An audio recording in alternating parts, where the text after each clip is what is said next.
Hey all you witches and beautiful spiritualists, it's me, Prosperity Witch Ellie. Welcome back, welcome if you're new. So today I felt like doing something a little different. Today I'm going to be sharing with you guys my opinions, my thoughts, what I think no one tells you about being a witch. Reason being because I recently watched a video from one of my newly favorite content creators here on the tubes. I'll put her video in the description where she talks about the same topic, her opinions, and it got me thinking. I was like, what do I know? If I could contribute to this, what would I say no one tells you when it comes to being a witch, starting witchcraft, etc. And for those of you that I know that are a little bit newer to the witchcraft practices, to the spiritual community, maybe this will shed some light into your little world. Worst case scenario, this starts another conversation. As y'all are aware, I love starting discussions, starting conversations, and just stirring little thoughts around for the internet, for my little corner of the internet anyway. So, without further ado, what no one tells you about being a witch. Let's go. Okay, so the first topic, the first little section of this video is not everyone's practice will look the same. Your path, your practice will look different than everyone else's, and that's okay. The thing about witchcraft, the thing about spirituality overall is that it's supposed to be unique and independent to the individual. Yes, a lot of things overlap, because a lot of things do. But just like a lot of things overlap, a lot of things differ for everybody. One prime example that I have that I will love to share is, well, my friend and longtime mentor who really got me going in my practice and in my craft. Her practice and mine are totally different, yet I learned a lot from her. She is very much a Norse pagan practitioner. She is very much, I think the term is demonultrist. She works a lot with daemons, infernals, things like that. But she, again, as well as working with daemons, infernals, whatever you want to call them, she also works with Norse spirits and primarily follows a Nordic path. And though, yes, I too work with one Norse spirit, and we'll get into that in another video because I'm planning that out, it's going to be fun. I will not call myself a Norse practitioner because I don't really follow the same belief system that Norse practitioners do. I don't really follow the same cycles, paths, things like that. As y'all have heard me say time and time again, I am primarily a Hellenic polytheist, and I also dabble in a bit of druidry. But again, I wouldn't consider myself a Norse pagan just because not everything that a Norse practitioner do, I do either, and vice versa. But I digress. Your path, your practice, your spirituality will definitely look different than mine. So not everything I do is going to work for you, and vice versa. Moving on to the next topic in this video, because if I don't, I'm going to ramble on. You will, in fact, outgrow your old beliefs and your old practices. Just think of it as more of a spiritual evolution of sorts. I mean, I've been a practicing witch for 13 years now, and let me tell you, within that 13 years, a lot has changed, and yeah, a lot hasn't, but definitely a lot has changed. I mean, when I came into the craft, I, much like a lot of other people I assume anyway, started off as Wiccan. I started off in a fundamental religion that allowed witchcraft. I was very much into that kind of area for a good year and a half, maybe almost 2 years. And after a while of doing the same things, after a while of going through the motions, I started realizing that things that I used to believe, things that I used to do in terms of being a Wiccan didn't work for me anymore. And so I started branching out and I started doing more research into just various other spiritual practices and beliefs and piecing together the things that worked for me, the things that I believed in, and now here I am. Naturally, this did bring on a sense of discomfort when it came to change, when it came to evolving, if you will, because I was like, wait, if I don't believe in this stuff, or if it's not working for me now, am I really doing what I'm supposed to be doing? Am I really like evolving the way I want to evolve, growing the way I want to grow? Those thoughts will come. It's okay. Everyone gets those thoughts. Even your non-pagan people get those thoughts. I need a tea break. One moment, please.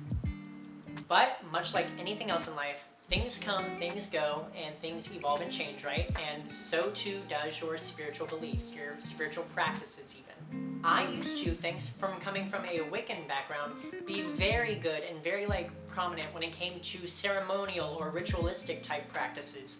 Now, I can barely sit still for a damn second, so I make do with what I got, and I make the most when it comes to my spells, and try to make them as quick and as easy and tangible as possible for that reason. All in all, in the end, spirituality, witchcraft, all of it is a game of trial and error. You're gonna play with things that won't work for you, you're gonna try things that will, and if they do work for you, they'll stick. If they don't, they won't. I feel like that's a great thing because it allows you to explore, allows you to try new things and to figure things out that you will love.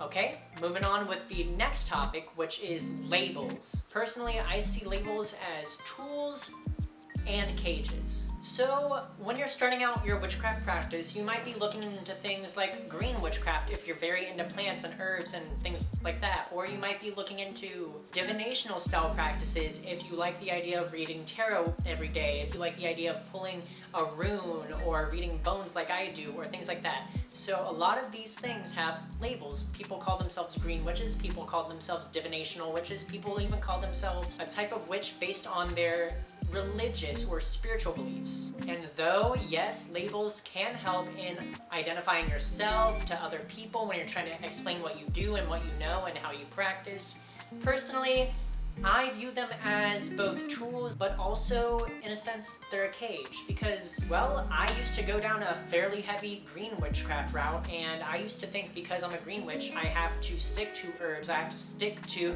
plants and things like that. And that's where the cage aspect came from. Some people like labels, I get it, but also I have a problem with labels overall. Basically, if you're starting out in your practice, yes, it's okay to label yourself. Yes, it's okay to give a label to someone about what you do. But nowadays, the only label I really claim is witch. Everything else, I'll probably use a label here and there to describe what I do. That's about it. Okay, let's move on to the next topic because I probably will have an aneurysm. I don't like labels. I'll be honest here.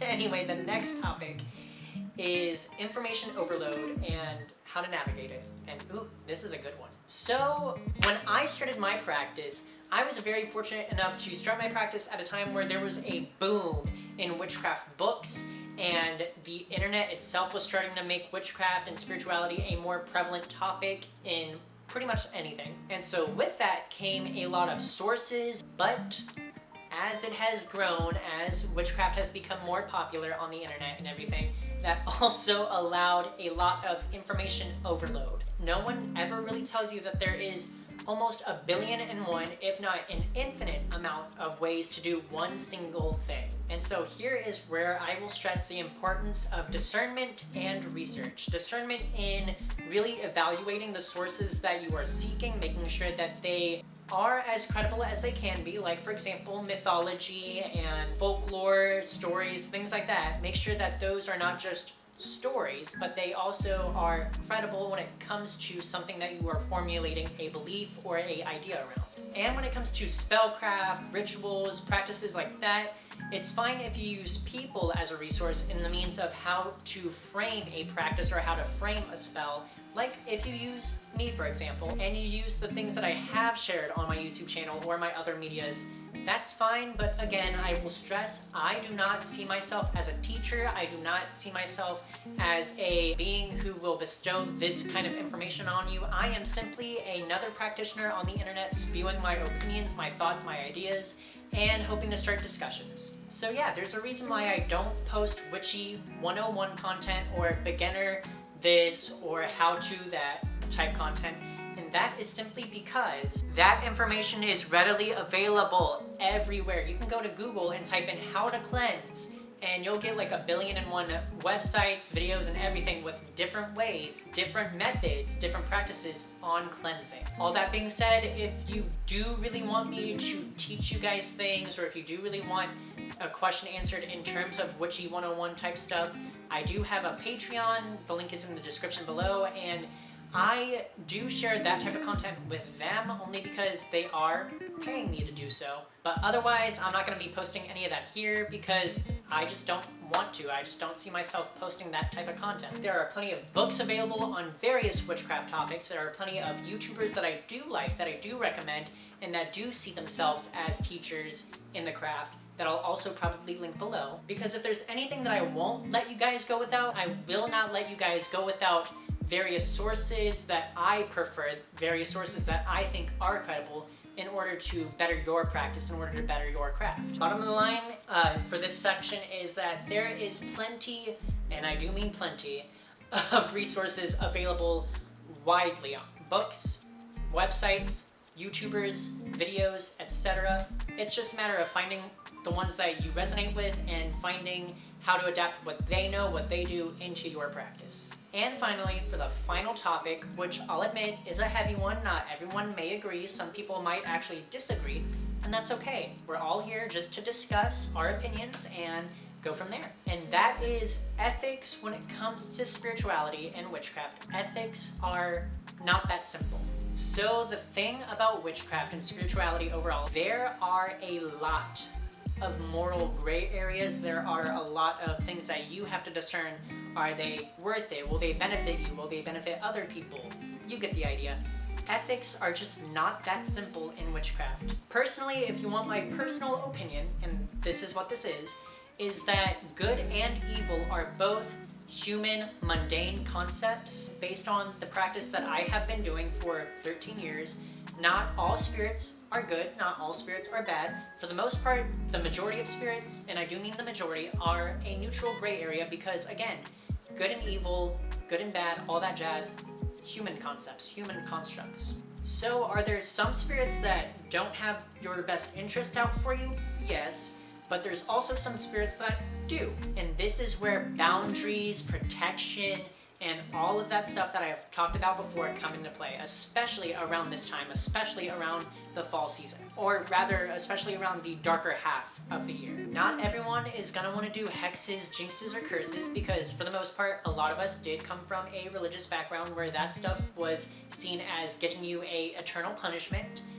Me, I will do baneful magic if I have to. If it is something that I feel will benefit me, will benefit the situation that I'm in, I will do a baneful spell. Primarily, I use them as self-defense. Primarily, I use them as a form of protection. But let's just say if I need to do it, I will, and we'll leave it at that. Not everyone is gonna do hexes, jinxes, or curses, just as not everyone is gonna do a certain type of practice that you may do. I don't do Divinci like my mentor. She doesn't do more druidic things like I do. And of course, there are people who walk a fine line in the middle. Just, it's not that simple. I wish I could be like, oh yeah, it's dead set, it's this way. It's not, it will never be. And if you ever interact with someone and they tell you, you need to focus more on the light or you need to focus more on this, don't listen to them. Frankly, tell them to mind their damn business and carry on. Ethics are a complicated thing in the witchcraft and spiritual community. Not everyone's gonna agree. A lot of people may disagree. So yeah, that are the topics that I wanted to talk about today in terms of what people don't tell you about being a witch, what it's like and everything. All things involving growth, individuality, labels, information, and ethics. As always, make wise choices, make delicious pizza, and I will see you all in the next one. Go ahead, leave in the comments below anything and everything that you were not told when you first started your path, and let's have a little chat about it. Because as always, I love making conversations, I love having little discussions. And again, if you enjoyed this video, please leave a like and share it with anyone and everyone you think will like it too. And let's have a lovely rest of our day. Bye.